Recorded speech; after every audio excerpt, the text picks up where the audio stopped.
All right, today I want to show you guys a gi choke. Don't actually really have a name for it. I've heard a lot of different names.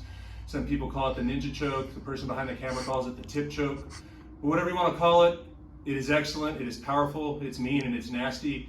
And even, if you're going against a good opponent, if you do this correctly with the correct pressure, it'll catch them by surprise. So I want to break it down for you. All right, so once you guys establish side control, turn head that way.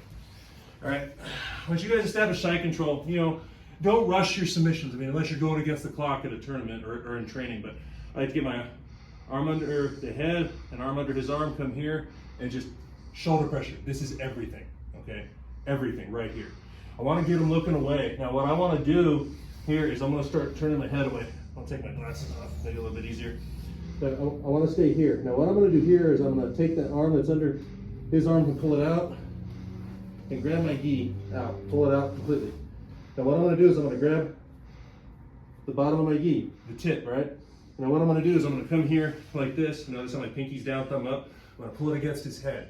Now, at this point, I'm going to block his hip so he can't turn into me, and I'm going to put my head where my arm is. I'm going to spin on my toes, come here, and do that. Okay.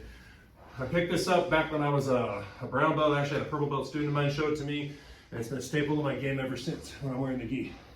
So again, shoulder pressure is everything. You want them looking away, you want them uncomfortable, you don't want them to see what you're doing. I'm going to turn my head, pull your gi out, grab the bottom of it, and feed it here. Now, the way I was taught it is a little differently than this. If you guys can get it here and go for it, by all means. Anyone good? They're gonna start framing you. They're gonna get their arms up. So, what I was taught is put it in your mouth, right, and feed it that way.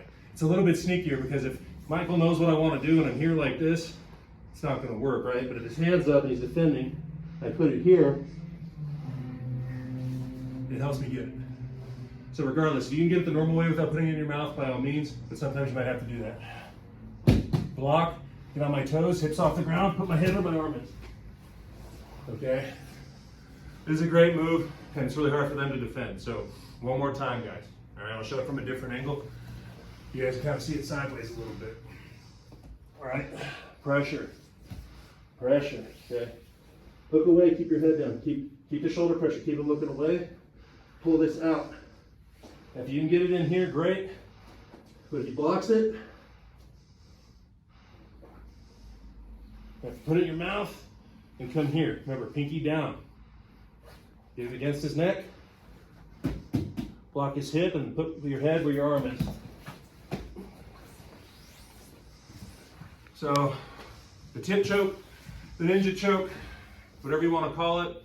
I guess we'll go with tip choke. It's phenomenal. It's nothing new, but it is powerful, and it'll work for you.